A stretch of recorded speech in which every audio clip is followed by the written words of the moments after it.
Want to make something from scratch and sell it online? Today, thousands of people are producing handmade goods and selling them at pop-ups and markets and more. And recently, there has been a massive surge in online shopping, so many entrepreneurs are looking to capitalize on this by selling on Shopify. The e-commerce advantage gives you the opportunity to sell anywhere in the world. E-commerce gives makers more reach, and apps help their businesses run more efficiently, letting them focus on what they do best, their craft. The best part about e-commerce is that many of these business ideas can be started from home with minimal upfront investment.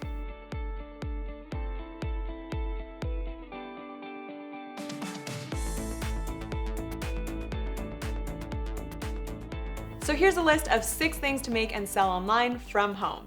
Now, whether you're a beginner or an advanced craftsperson, there's options in this list for everyone. I'll give you an overview of each, but if any of these ideas spark your interest, I'm going to share links for each one with more in-depth guides on what you'll need to get started. Hi everyone, I'm your host Michelle Bally. Learn with Shopify is a channel dedicated to small business owners with big plans. Every week, we drop a new video that will give you the knowledge you need to start and grow your online business. So make sure that you're subscribed to keep up with all of our new videos. Also, if after watching this video you want even more help finding a product, make sure that you're checking out our free 40-minute webinar that's going to teach you how to find winning product ideas, how to validate them, and how to get started. Just click the link in the description box below to get started with this free training now. All right, let's hop into the list. Bath bombs and soaps. Bath bombs, bath salts, and soaps can be made at home in a few easy steps. If you do a quick Google search, you'll see tons of tutorials and recipes.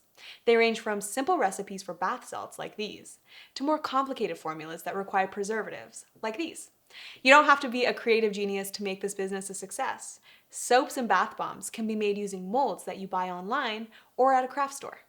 Packaging is a huge influence on purchasing decisions, specifically in the beauty industry. So make sure that you're hiring design help if need be. You can head over to Fiverr to hire a freelance graphic designer.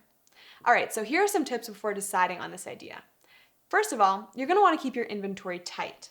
If you sit on your bath bombs, they can lose some of that fizz. And also, keep in mind that natural ingredients in soap can expire. Do some research on what raw ingredients are beauty grade and safe for skin. You'll also want to make sure they're approved for use in your country. So for all my Canadian and US citizens out there, I'll drop a link in the description box with cosmetic guidance and regulation. It'll outline which ingredients are prohibited and which are safe. On that note, also check with your government to ensure that your production facility meets health standards, even if it's only your own kitchen. Simply just Google production facility standards for cosmetics in your region. This regulatory information is important, so be sure that you're doing this. Skincare accounts for 60% of the total profit in the beauty industry. And entrepreneur Lisa shared her inspiring story about how she claimed a piece of that pie. Lisa, founder of the Honey Bunch shop, bypassed the banks to create a wildly successful bath bomb business. With creative campaigns like We've Got Balls, Lisa was able to sell 45,000 units. In addition to her marketing, her business success was also due to her own transparency as a business owner. She posted this to Facebook, asking her audience to support her business during a financial rut. She also told Shopify, "I'm not afraid to say I'm broke if I'm broke, but I'm also the person to celebrate anything that's successful." People seem to connect with that. It takes some bravery, but being human with your audience increases trust. If you're interested in making bath soaps and bath bombs, you're going to want to check out this blog article that takes you through the method to make them. Check out the link in the description box for that.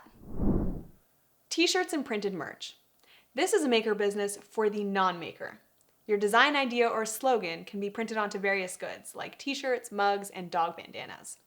With this business idea, you can opt in for a print-on-demand model. This means that you hold zero inventory and you get your printing house to ship your products to your customers.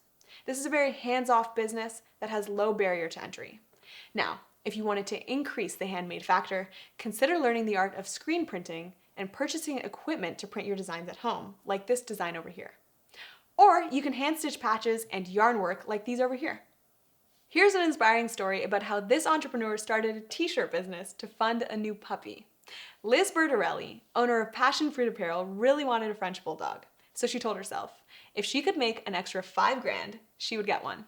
So while working a full-time job, she started an online print-on-demand t-shirt company and she exceeded her $5,000 goal in a matter of months. Roughly 5 years, 1 dog, and a full rebrand later, Passion Fruit, Liz's LGBTQ+ online store is still kicking.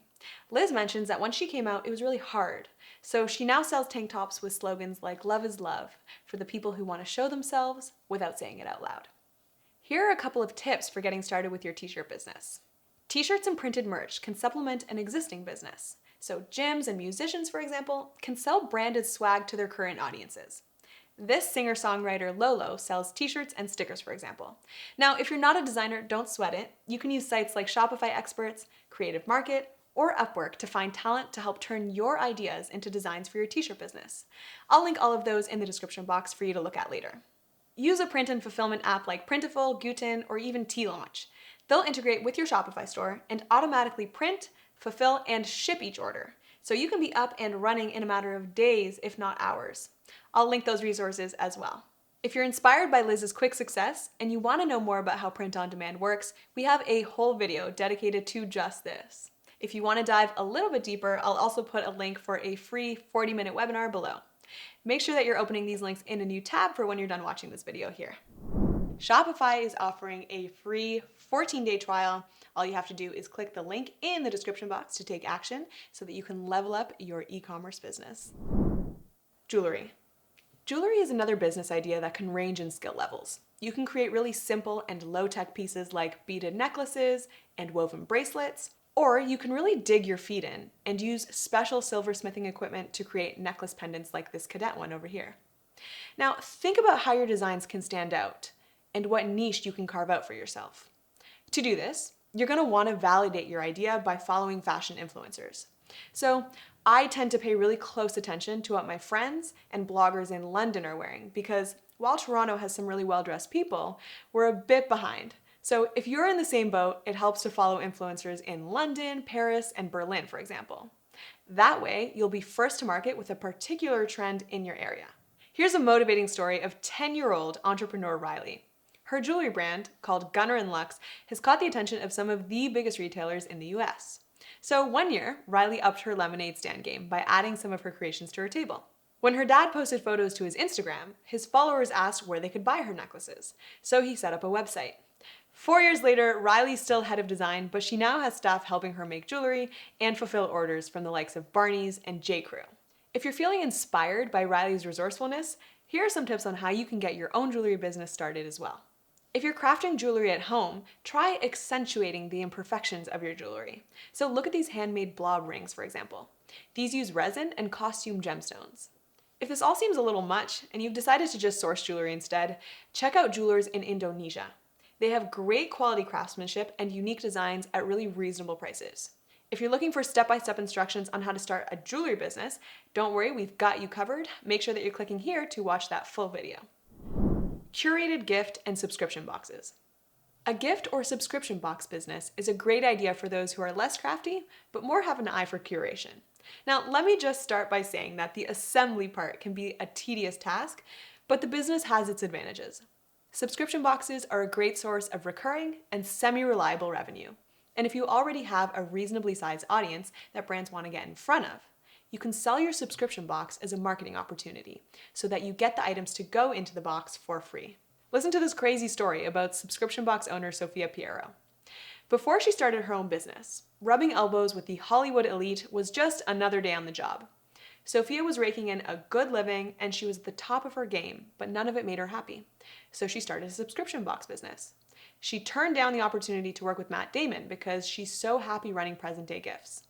These are curated gift boxes featuring products from local, handmade, and small batch brands. If you're going to start your own subscription box business, here are a couple of things that you're going to want to keep in mind. Calculate your storage and assembly needs. Can your home accommodate your business, or do you need to rent additional space? Also, ease your customers into commitment. Offer a substantial discount to those who pay upfront for subscriptions, or offer the first month free. Use an app like Recurring Orders and Subscriptions to manage your subscriptions as well. We have an entire blog post that walks you through the basics of getting a subscription box started. I'll make sure to link that in the description box for you. But if you'd rather watch a video, we have a whole episode on how to start a subscription box that you can watch right up here. Cookies, pies, jams, and cakes. Sugar can be spun into endless things to make and sell. This is a category with unique stipulations, legalities, labeling, and shelf life, but also worth it, with lots of room to get creative. Niche markets include holidays like New Year's and occasions like weddings. You can do custom orders for families or catering for business meetings, or why not make pet treats and gift baskets? Be sure to investigate the viability of selling your product online. Also, keep in mind how fragile your item is when shipping and how you'll keep items cool or warm in transit. So we've talked a lot about overnight successes here, but let me give you a practical story about how this dessert founder, Ramya, keeps her day job while managing her healthy dessert business. After curing her own sinus issues through a wellness lifestyle, Ramya eliminated gluten and dairy from her diet. The avid baker relearned how to make sweets with alternative ingredients, and that eventually became the inspiration for a sweet new business called Oh My Goodness. Ramya still works other jobs to pay the bills, and financial success sometimes feels impossible, but her business is taking off. Ramya's cakes are now made in industrial kitchens, and she has more than a handful of people who help her with making and packing up her cakes. Her social enterprise hires people with disabilities and those who are transitioning out of the criminal system. When pressed, Ramya notes she feels successful because she hits her goals and makes a difference in people's lives. If you're looking to make a food business into a side hustle, here are some tips for when you're getting started. So first of all, trace the supply chain. Carefully select your raw ingredient suppliers to ensure that what's on your label is actually what's inside. Ask questions like how and where things are made and grown. Consult with a lawyer or a food inspection agency to be sure that your labeling meets local requirements for nutritional content, ingredients, and allergy warnings. If you're looking to get into depth about how to start your own online food business, I have an amazing guide. It takes you all the way from brainstorming ideas to starting and marketing your business. I'll drop that link in the description box below. Lip balm and cosmetics. As the owner of a makeup brand, I can tell you that starting your own cosmetic line may seem daunting, but it's totally doable. I started by formulating simple lip glosses in my kitchen from vegan beeswax and oils. To do this, try sourcing ingredients from makingcosmetics.com, and you can also try wholesalesuppliesplus.com for budget-friendly options. Now I work with a freelance chemist who produces my formulas. Chemist consultants are really hard to come by, especially if you're in Canada. So if you too are looking to get advice on producing your own formulas from a skilled chemist, you can chat with Sherry from A Cosmetic Chemist. She'll get you started. I'll drop her website in the description box below. Here's a story about how an ex-financier left an unfulfilling job to build a beauty behemoth business right from her kitchen. After working a lucrative yet unfulfilling day job, Melissa began making lipsticks in her kitchen. She had become increasingly frustrated by the lack of diversity in beauty at the time and decided to do something about it. It started as a side gig, and then Melissa hit some lows. She ran out of money and had to live with strangers to cover rent. But 7 years later, the Lip Bar is a thriving business that believes beauty should be diverse and accessible to anyone. Melissa has worked with the likes of Bloomingdale's, Urban Outfitters, Target, and Forever 21. And in February 2019, she cut the ribbon of the Lip Bar's flagship retail store in Detroit. If you're ready to get started on your own beauty brand, here are some tips from me to you. Invest in ingredient research. It pays to talk to a health regulatory consultant so that you can be sure your products are safe. They'll help you understand if your ingredients are rated for cosmetic use. Karen Friedman Consulting is an example of a specialist that can help bring your product to market safely. I'll link her website below. Understand the labeling laws of any country or region where you plan to sell your products. In some countries, the word organic is regulated, and you cannot use it unless you have acquired the proper certification. Digital goods. The digitization of goods shows no signs of stopping. Making and selling digital products like font licenses, wedding invitation templates, webinars, or even Photoshop actions requires a little bit of upfront work, but it's relatively hands-off once you get started. The overhead costs are very low, and the typical pain points that comes with physical goods, like inventory and shipping, are non-existent. Dustin Lee generates passive income through digital products. Dustin is the founder of Retro Supply, a store that sells digital assets for graphic designers and illustrators inspired by history. If you work in Photoshop or Illustrator, for instance, there's a variety of add-ons you can get, like custom brushes that give you a very specific effect. Dustin sells those digital assets, or I should say they sell themselves. But it wasn't always like this. When he first started out, he was getting up early and working on this side business for an hour every day. His hard work paid off, and he is now enjoying the ability for these digital assets to be sold multiple times to multiple people anywhere in the world. If you're okay with an upfront time investment so that you can later relax, here are some tips on how you can make digital assets work for your business. Choose a delivery method. Apps like Digital Downloads and SkyPilot integrate with your Shopify store to automatically deliver digital goods or provide a download link to each customer. If you're hosting files on Shopify, make sure your files are each 5 gigabytes or less. For larger files, try compressing them into zip archives. After creating the assets, consider focusing on SEO so that people are organically finding your content. So those were 6 ideas of things that you can easily make at home so that you can get started on your business fast. If you found this video helpful, be sure to give it a thumbs up. That's going to help our channel and our community grow. If you want to build an online business but still aren't sure what to sell, check out our free 40-minute webinar. It will teach you how to find winning product ideas, how to validate them, and how to get started. Just click the link in the description box to register for your free training now. Did I miss anything that you think could be a good business idea?